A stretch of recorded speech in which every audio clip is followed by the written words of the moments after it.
Thanks, Raleigh, recovered alcoholic. Appreciate the opportunity to come speak with you guys. I've got Joey here. We like to take this opportunity to tell you guys to grab your big books because we're going to be going through that tonight. Also, in case you didn't get it the first 3 times, please remain muted.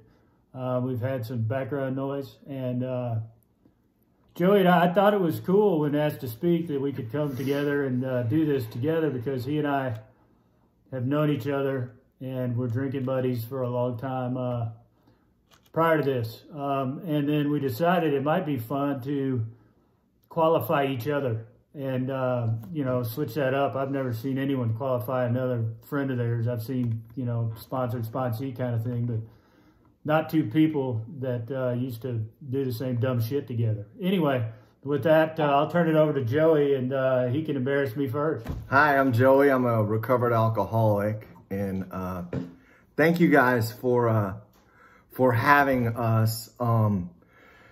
Raleigh, Raleigh was a heavy drinker, high functioning, and a lot of fun until he wasn't.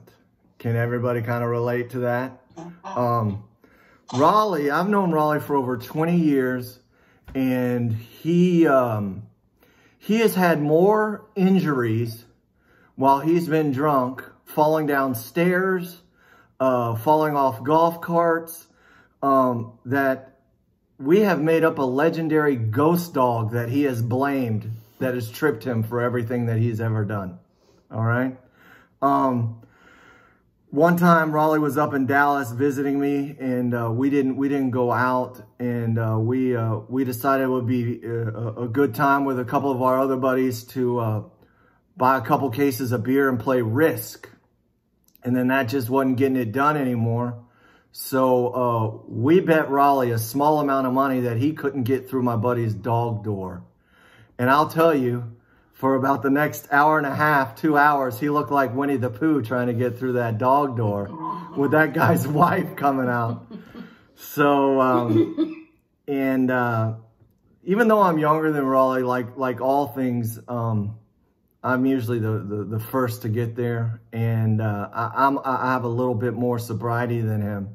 And I'll never forget, he called me at work, and he was like, "Man, I'm gonna have to go to treatment, right? My wife is done with me, and so. But I will tell you, the 2 years previous to that, I had talked to Raleigh quite a bit about his drinking. And tell me if you've heard this before.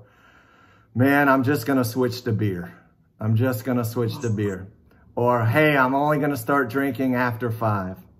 And even I don't know the name of that pill, but I think I'm going to take that non-drinking pill. And I would say like, hey, Rawls, try all that, buddy. And then finally he said, you know what? I need to go to treatment. This was in mid-August. And he goes, but I think I'm going to have to wait till after football season. And I said, buddy, do you want to stay married? And do you want to have a relationship with your son? And he said, of course I do. And I said, you better make the decision to go right now. And now Raleigh has, he had a spiritual experience. In all seriousness, we call him the unicorn because he was able to find a great sponsor. You can see him on the screen. His name is Greg, who took him line by line, word by word, and shared the message of this book. And now Raleigh, how we all hated Zoom meetings at the beginning, but Raleigh's been able to take this opportunity to sponsor men all over the country, speak in Australia, and my man here is making a huge difference in a lot of people's lives. And I'm grateful to call him a great friend, and I'm also grateful to call him a recovered alcoholic buddy. I think I should say thanks now, Joey. My turn. in case you guys didn't pick up on it, Joey likes to remind me that he's got about 15 months sobriety on me. He reminds me of that quite often. When I first met Joey, we went to business school together, and I didn't like him. You know, I thought he was arrogant. And really it was because we were competing for the attention of the friends and the groups. We were always fighting over the microphone, if you will. They say that alcoholics are egomaniacs with inferiority complexes. And I think that that fits both of us. Certainly fits me. I don't necessarily want to speak for him. You know, it's interesting. Joey was married for a couple of years, and we were at a party at his house, and it was a great party, and etc. He always used to throw good parties, still does, just not a lot of booze. Booze for the drinkers. But anyway, so my wife is like, your husband is just so funny. Is he always like this? And his wife said no. And Rachel, my wife, was shocked because Joey's wife said, no, this is a, you know, something that this is his outward face. You know, he's kind of a dark person when he's not performing. And when my wife told me that about Joey, I did some, you know, quick self-reflection, and that's exactly how I was. You know, I would turn it on, and then I'd get home, and I'd be miserable. You know, restless, irritable discontent is what I like to call it, or the bedevilments, etc. You know, unless I was pouring alcohol, and it was always a show. I didn't know who I was, right? I'm an egomaniac with an inferiority complex.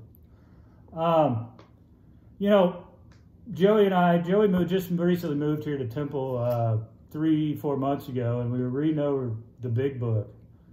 And we were reading Ebby and Bill's story. And since Joey had been to treatment a couple of times, that's why we don't call him a unicorn. He didn't get it the first time. But Joey was kind of my Ebby, and I was kind of Bill, the asshole. And, you know, in fact, I made amends to Joey the other day because during one of his stretches of sobriety, I was insensitive at best, and you know, would drink and offered him a drink. You know, it's like Bill says, you know, I had enough gin to outlast his bullshit, or I slid a drink across the table, you know, to see if he wanted to take it, right? So zero respect, totally selfish of me. And I made amends to him because it popped up when we were reading through the literature. Joey also, you know, another story is we actually kind of completed a JAG like Bill and Ebby talk about on page 9. I was at a work function at the horse track in Houston. It was like the first race. Joey calls me, says, I'm getting divorced. What are you doing? I said, he's from Dallas. He's in Dallas. I said, well, I'm at the horse track. He says, all right, I'm at the airport. I'm flying to Houston. And so he made it by the 6th race. My wife happened to be out of town, so we spent the weekend together doing what a couple of drunks do, which is spend a bunch of money we didn't have and do a bunch of stupid shit we don't remember. But true. It was. I think it was a good time. They tell us it was a good time. I think we could dig up the credit card receipts, but that's evidence. Anyway, I'll end with this. You know, Joey, as he mentioned, he was instrumental in getting me into rehab. I used every excuse in the book.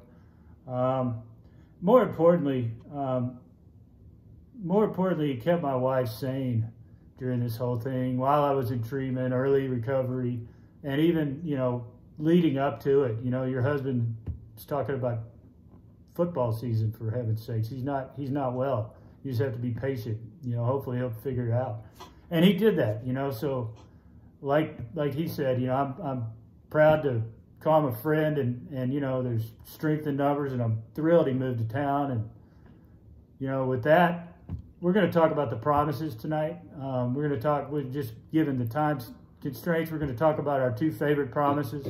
And Joey's got the floor. So with that, I'll kick it over to Joey. So I want to tell you why we're going to talk about the promises is I've been on a couple of meetings recently where you see someone and you go, because of Zoom, and you go, is that the same person from a year ago? Because my gosh, they are so different. There is life in their eyes. There is joy in their heart. They are so happy. You know, they are on fire. And it's because of the spiritual experience that they've experienced through this program. And the promises are just so awesome because it changed my life. Like Raleigh was talking about, you know, I could suck the oxygen out of a room and I could go louder than you, right? Because I needed your approval because I hated myself. And I was so afraid if you knew who I was, you would hate me too. So I just, you know, and I had a good life, guys. I mean, athletic, good grades, good family, girlfriends. I mean, but I just was uncomfortable, right? I just didn't have meaning. And so to give an example about Raleigh, I remember I came to visit him during Super Bowl, and he had been sober for about a year. And I said, man, are you all right? Are you feeling all right? Are you in a bad mood? And he said, Joey, I think I'm an introvert. And I was like, right? Because he was his true self finally, right? Wasn't having to perform. And that's what I love about the promises. So I'm going to go over the step 5 promises. In step 5, it says, admitted to God, to ourselves, and to another human being the exact natures of our wrongs. And so this step takes true humility, right? I mean, this is when you have to bear it all. This is when you can't puff up and act anymore. And it also really illustrates the principle of integrity. Okay, so if you have your bib books, turn with me to page 75. And we're going to be on that first full paragraph. And I'm going to kind of read it fast. And then I'll kind of go over the promises with you guys. When we decide who's to hear our story, we waste no time. We have written inventory and we're prepared for a long talk. We explain to our partner what we are about to do and why we have to do it.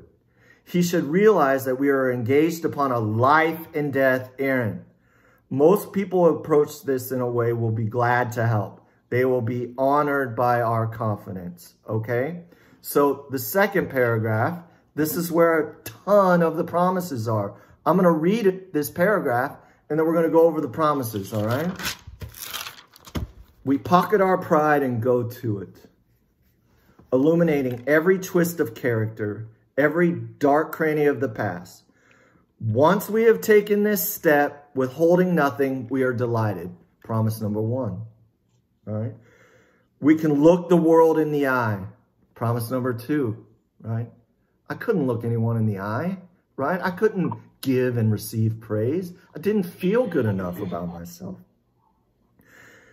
We can be alone at perfect peace and ease. That's what I love about this program the most, is the peace I have now. You can't put a dollar amount on the peace that I feel and what it's done for my life and the people around us. Number 4, our fears fall from us, right? We didn't think we were afraid of everything, but after we have that Dead Sea Scroll fear list that we go over, we see that we're actually afraid of everything, okay? We begin to feel the nearness of our Creator, another promise, all right? We may have had certain spiritual beliefs, but now we begin to have a spiritual experience. All right, we're moving towards God, right? He's moving back towards us, and the experience happens. The feeling that the drink problem has disappeared will often come strongly. Well, we found out that drinking wasn't my problem, right? So it goes away, right? And it later tells us in the book, we can go anywhere a normal person can go, all right? We feel we were on the broad highway, walking hand in hand with the spirit of the universe. So I'm not in this alone anymore, okay? You know, I have the fellowship of the group, and I have the relationship with my Creator, all right? And I'm turning my will over to Him. So I don't have to make all the decisions anymore. And there's great peace that comes with that, all right? So this last paragraph for time, I'm not going to read it, but we go home, right? And we spend an hour, and what we do is, after carefully reading the first 5 proposals, we ask if we omitted anything, right? Because secrets will keep us sick. You know, we all have that one thing we don't want anyone to know. But we got to get it out there. We're forgiven for it anyways. So for we are building an arch that we shall walk a free man at last. Oh, I am no longer tied by the chains of my miserable existence in spiritual sickness. All right? So that's step 5 promises. Step 9 promises. We made direct amends to such people whenever possible, except when to do so would injure them or others. All right, so this step is restitution, right? I'm making things right. And it illustrates the principle of justice, righting wrongs, okay? Let's go to page 77 with me.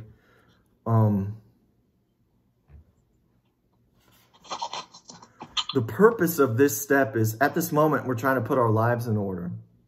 Okay? And the overall purpose is to fit ourselves to be of maximum service to God. And when we make things right with others, we're having a small part in that, right? Because everything has a ripple effect, right? Not only how I harmed Raleigh, or I harmed Raleigh's wife, or I harmed Greg, well, he might have harmed Dawn after that, right?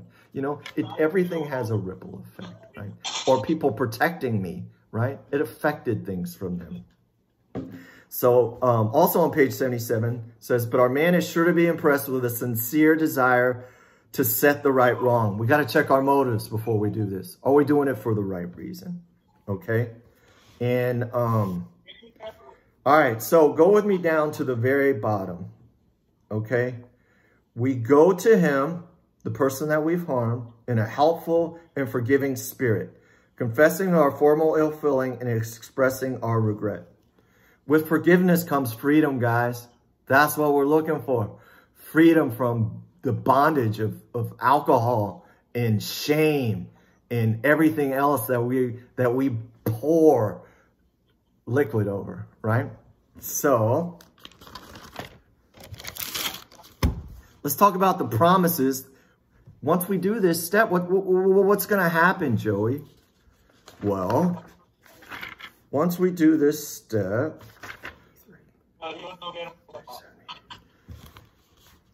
in a manner, in a calm, frank, and open, we will be gratified with the result. So we're just honest, right? In 9 cases out of 10, the unexpected happens. Sometimes the man we are calling admits his own fault, so feuds of years standing melt away in an hour. Unbelievable. Someone's been carrying it around, I've been carrying it around, and we're both freed from it. Rarely do we fail to make satisfactory progress. So it's saying your effort is not in vain. And if we are painstaking about this phase of our development, we will be amazed before we are halfway through. Turn with me to page 83. That's on page 83. So go down to the very bottom paragraph. I'm going to read the whole thing. These are the step 9 promises. Beautiful. If we are painstaking about this phase of our development, we will be amazed before we are halfway through. We're going to know a new freedom. Sign me up for that. We're going to know a new happiness. I'll take some of that too. We will not regret the past, nor wish to shut the door on it. What? Are you kidding me? Right? I don't want anyone to know those stories Raleigh just told you. Now, this is my biggest assets. That's how I get to help other men, right? They'll listen to me because of that, right? I'm telling their story just in a different choose your adventure way, all right? We will comprehend the world's serenity and we will know peace. Guys, like I said, there's no sweeter promise than to know peace, at least for me, as someone that just was wrought with shame and guilt and remorse. Peace is amazing. All right. Page 84. Here's another promise.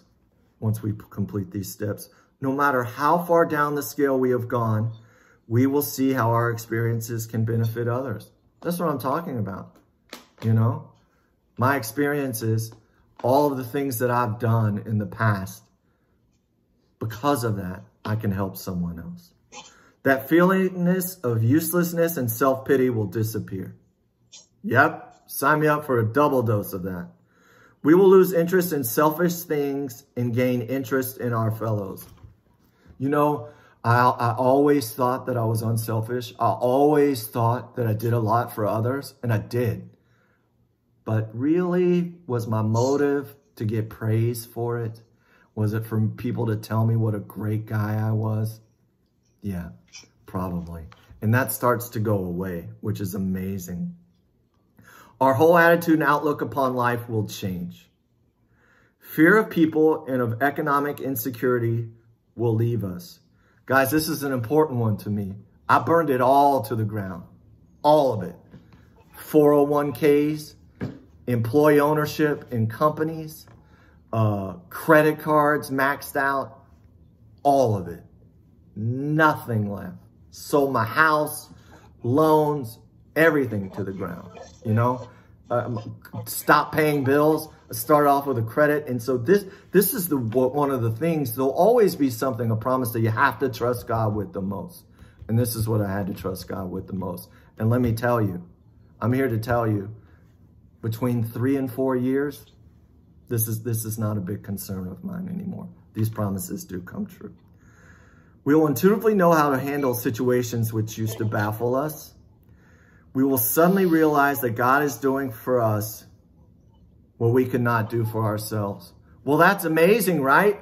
When you include Him, when you ask Him, you know? When you make Him a part, when you turn your will over to Him, it's amazing. He does things for you. What a beautiful promise. Are these extravagant promises? We think not. They are being fulfilled among us, sometimes quickly, and then like my economic freedom, sometimes slowly. But they will always materialize if we work for them. So guys, step 5 and 9 are my favorite promises. Thank you so much for letting me share them with you. If I can encourage you anything, it's to go through this book, line by line, with another man or another woman. Your relationship with your God, with your higher power. That's how we stay sober. So, thank you. Ross? Thanks, Joey. Raleigh, recovered alcoholic. That's tough to follow. So I picked steps 10 and 12 to cover, and we go into the meetings pre-COVID, and the 9 step promises are on the wall. They didn't ask me. I would have put the 10 step promises up there because they are my favorite. And I'll just break that down for you guys. And really, I didn't, until I started attending a bunch of meetings on Zoom and finding, I'm going to call it pockets of enthusiasm or similar, people working similar programs or, that type of thing. And they were so plentiful.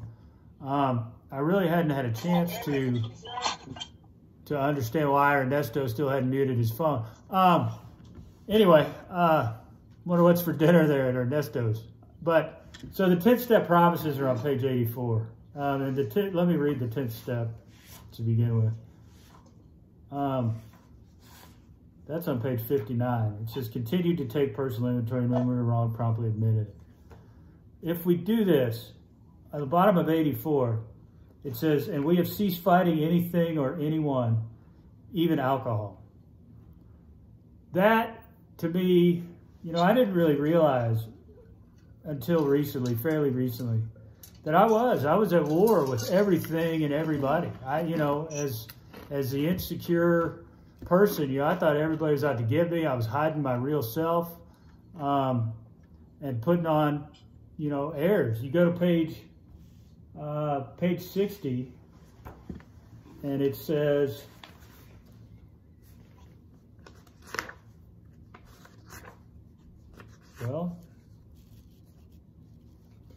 the first requirement is that we be convinced that any life run on self-will can hardly be a success. On that basis, we're almost always in collision with something or somebody. There it is, page 60. Cease fighting anything or anyone, even alcohol. You go to page 61. Middle of the page there, first full paragraph, it says, is he not a victim of the delusion that he can wrest satisfaction and happiness out of this world if he only manages well? Again, I'm at war with everybody and everything, and I'm trying to do it with my self-will. And this tells me that once I get to step 10, I no longer am fighting this shit alone. It also goes on to say, our actor is self-centered and egocentric. It doesn't say anything about alcohol, right? We stopped talking about alcohol on page 23. But let's talk about my ego for a second, right? My ego is designed to protect my real self, and my ego is what blocks me from God, you know? So my ego creates these false personas or stage characters that's referenced here in the book of what I want you guys to see, how I want you to think of me, how I show up. Joey touched on it a little bit. But my ego's full of shit. And my ego tells me a lot of bad stuff. You know, my ego, I think it was Mark Houston say that if my ego has its way, it's going to separate me from you, from him, from God, and from myself. And so I've got to get up. I've got to work this program. You know, step 10 is about perseverance. So when I'm twisted, I've got to, you know, first of all, I got to pray. Secondly, I've got to call my sponsor, make amends if I have to. And then I've got to turn my thoughts to helping somebody else. And that's the way I keep my ego in check. If my ego's in check, I'm not putting anything out there that's off the charts crazy. You know, I don't have stage characters. Like Joey said, holy shit, I woke up one day and I'm introverted, sort of, maybe. We don't fight over the microphone anymore. I just, you know, I'm so spiritual. I'm a unicorn. I just give him, you know, most of the camera and most of this time. Anyway. I'll take it. But yeah, so I don't want to be separated from you, God, or myself. The second promise is that Ernesto's never going to turn his phone off. But the second promise of step 10, it says, you know, most people try to live by self-propulsion. No, that's just not what it says. What I want to talk about is, sorry, got to refer to my notes. For by this time, sanity will have returned. Turn with me to page 37. Sanity, right? It goes back to the second step. There's a power greater than came to believe that a power greater than myself could restore me to sanity. Page 37, I like to just call it the insanity page, but I'll read a few things out of there. I think insanity is listed or implied at least 10 times. But, you know, yet all reasons for not drinking were easily pushed aside in favor of the foolish idea that he could take whiskey if only he mixed it with milk. That's insanity. Whatever the precise definition of the word may be, we call this plain insanity. How could such a lack of proportion, the ability to think straight, be called anything else? Goes on to think, to us, it is not far-fetched, for this kind of thinking has been characteristic of every single one of us that are real alcoholics. That's insane. Here we go. But there was always a curious mental phenomenon that parallel with a sound reasoning, or lack thereof, that inevitably ran some insanely trivial excuse for taking the first drink.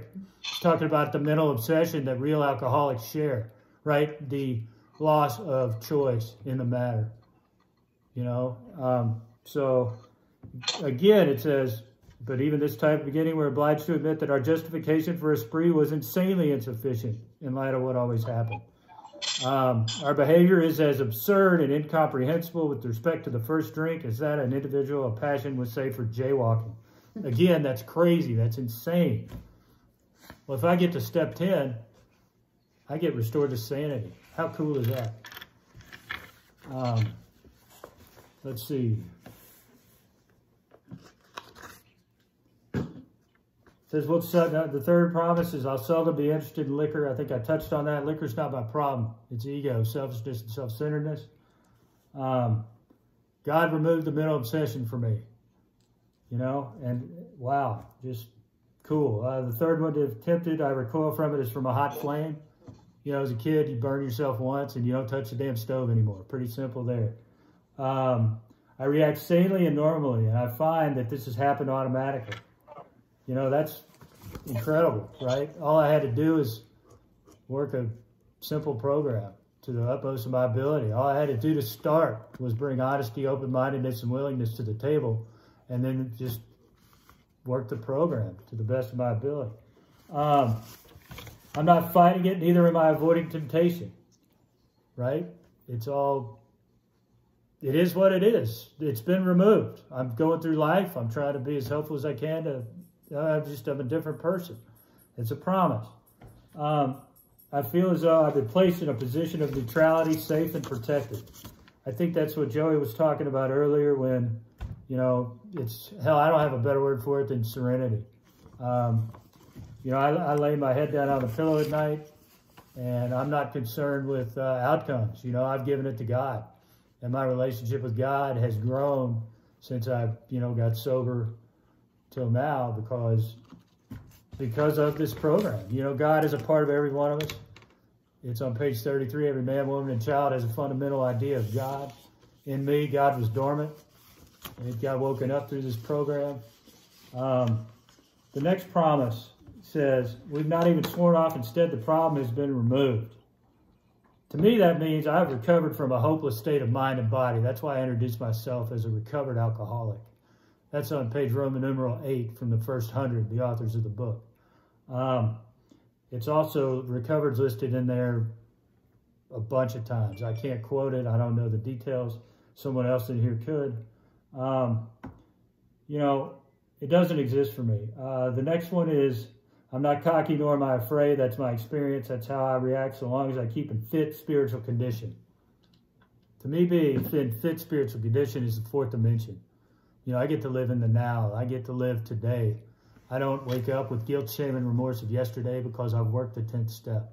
You know, I've made my amends. I clean it up as I fuck it up is what I like to tell my sponsees.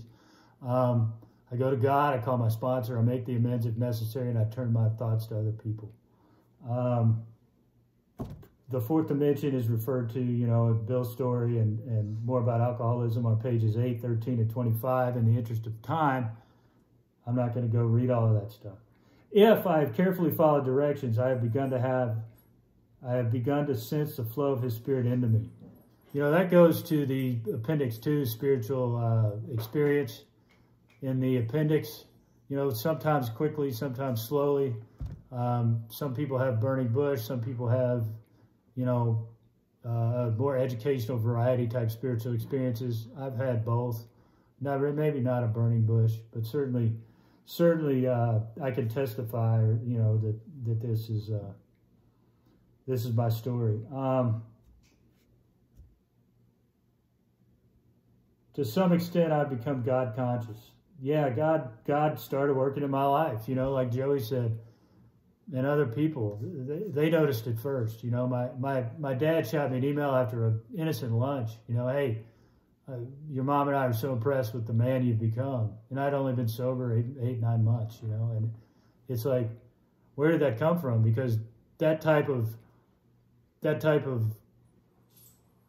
adulation or whatever else, it used to be, you know, something I would try to manipulate my way into. And this was just an honest, harmless, probably my parents didn't think impactful at all. You know, that really kind of, it was awesome. It was just a great feeling when other people start noticing this shit. Other friends driving from Dallas to Austin would stop by and they'd want to come see who the guy they were talking to on the phone was really this, you know, not this extrovert, this loud, foul-mouthed guy. I'm still foul-mouthed, but not as loud. But I'm working on that. You know, God told me he's going to remove that when it's no longer useful to him. The last promise on step 10 is I've begun to develop a vital sixth sense. You know, and that's as my relationship with God grows. You know, I'm able to follow the program. I don't know. I'm going to move on to step 12. And step 12, you know, step 12 to me, and just in the spirit of honesty, because rigorous honesty is mentioned in this program. But step 12 reads, having had a spiritual awakening as the result of these steps, we try to carry this message to alcoholics and to practice these principles in all our affairs. The principle behind that is service. The first thing I want to share about this is,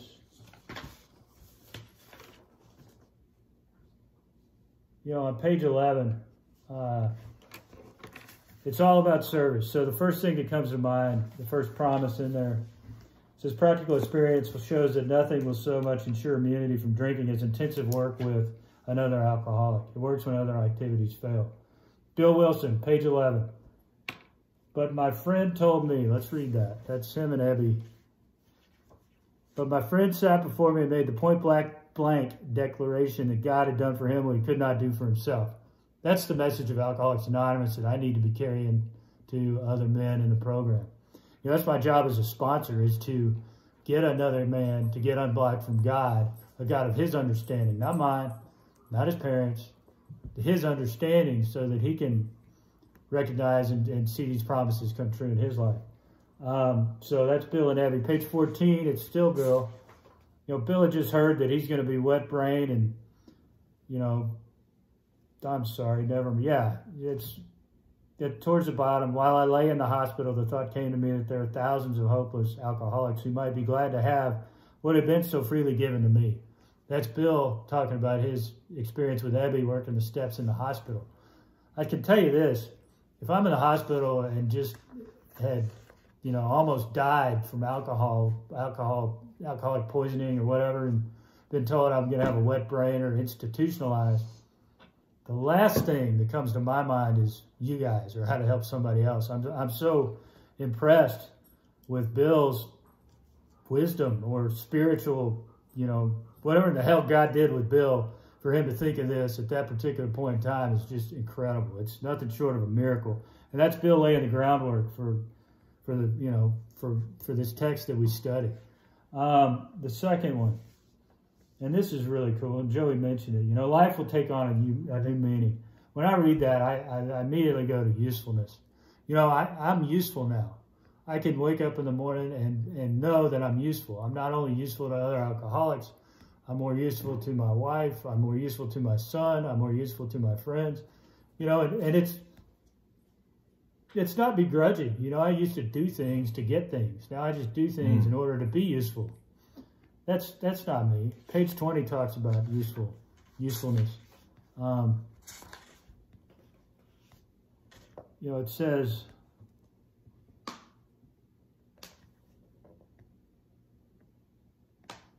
for the love of God. It doesn't say that.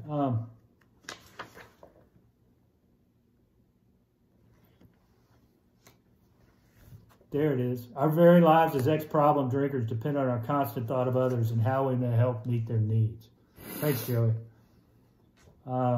So I think that's pretty cool. Then going back to page 89, where the promises are. It says to watch people recover. Well, first of all, let me preface by saying, when I came to Alcoholics Anonymous, I didn't come for the fellowship. I didn't come to make new friends. I had friends. That wasn't a goal of mine, right? It was, let's figure out what these people are doing in order to stay sober. Because they're doing something. And it became quickly apparent to me that people work the program with different levels of intensity and at different levels of knowledge and different levels of seriousness. I thought everybody in Alcoholics Anonymous, this is my naivete coming through, I thought everybody there was pulling on the same end of the rope trying to get sober. I thought everybody worked the steps. I thought everybody was giving 100%. It took a couple of months for me to realize that people have different reasons for coming into court. The most obvious one is when you come in and have to get your court card signed. But then there's even, the 30-year-old people, veterans, they're passing around their 35-year-old chips that had nothing that I wanted. It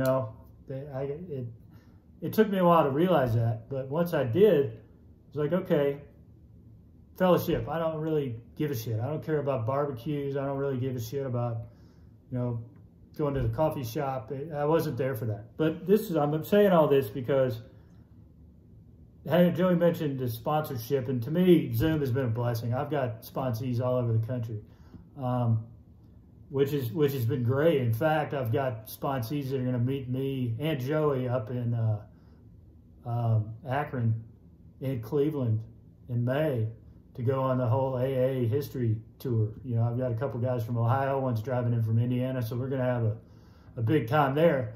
That, to me, is a fellowship. It says life takes on a new meaning. To watch people recover, to see them help others, to watch loneliness vanish, to see a fellowship grow up about you. That's the fellowship that I've seen grow up about me over the last 6 months, 12 months since COVID. That's the fellowship that I crave. You know, it's people that I'm working with. It's the guys that helped me, you know, my sponsor, his sponsor. It's, you know, other people that are recovered alcoholics and aren't afraid to say it, that know what it friggin' means. You know, they can explain it to somebody that's either a naysayer or an idiot that doesn't really get it at all, to say, hey, it's you know, it's at the beginning of the book, dude, and it's another, listed another 15 to 40 times in here. I'm no longer hopeless. I no longer have a hopeless state of mind or body.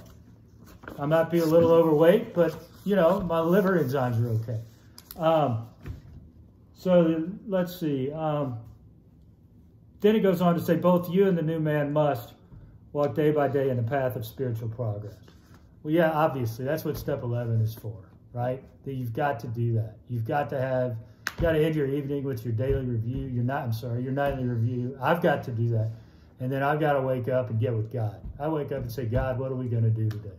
And then I'll launch into the rest of the things that I do. And the guys I work with, that's how I was taught. That's how I taught them, right? If you work with me, I always tell them in the beginning, you're not going to get any opinions.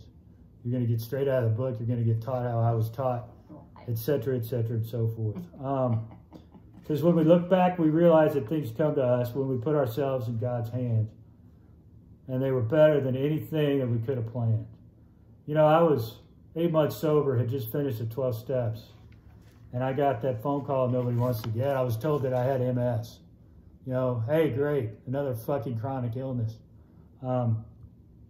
I didn't drink. You know, I didn't even think about drinking. It didn't even occur to me. It didn't even occur to me that I didn't even think about it until the next day when I was talking to my wife about what in the hell are we going to do. But when I look back at that, and, you know, my life was in God's hands, and I've been able to get the best care and assemble the best team that I could possibly do that, only because of God's grace. Because old Raleigh would have, you know, thrown a hell of a pity party, and I wouldn't be sitting here. I mean, I'm dead or trying to kill myself, right? That's just another reason I like the 12-step promises. It says, follow the dictates of a higher power, and you will presently live in a new and wonderful world, no matter what your present circumstances. I said it earlier, I'll say it again. When I go to bed at night and lay my head on a pillow, I understand that I'm not in charge of outcomes. God is, and God will give me whatever it is I need to overcome any challenges. God will put people in my life that I need, whether I know it or not. And, you know, I turn it over every day, and I have to do that. That's part of the walking day by day in the path of spiritual progress. It says, assuming that I'm spiritually fit, I can do all sorts of things that I'm not supposed to do. Hey, here's a word that's, there are no fucking triggers, you know? No triggers. I could go to the liquor store. In fact, I get yelled at for buying a case of wine instead of 2 bottles for my wife because I'm saving money. She'd rather pay a premium because she only needs 2 bottles. I don't care. It's not a deal, right? I'm safe and protected. I could go to bars. You know, I could go do all sorts of things. Liquor is not an issue. I am safe and protected. It says, my job now, the next promise, my job now is to be at the place where I'm of maximum helpfulness to others. So never hesitate to go anywhere that can be helpful. I should not hesitate to visit the most sordid spot on earth on such an errand.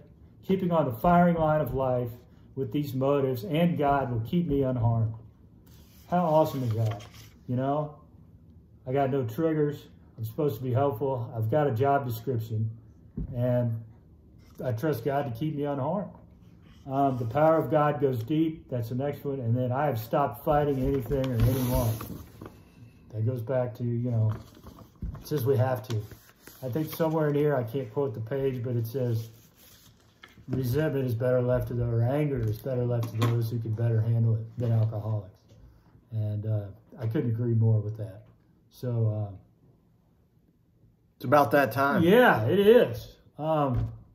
Geez, thank you guys. I'll close with that. Thanks for letting us Cubs share our experience and knowledge with you guys, and I kind of enjoyed the format myself. Yeah, I appreciate it, guys. No other place I'd rather be. Even feeling handsome with this great haircut, I wanted to be here with you guys tonight. So, all right. High five. That's it. Thank you, Raleigh and Joey. Thank you, Raleigh. Awesome job, guys. Mute.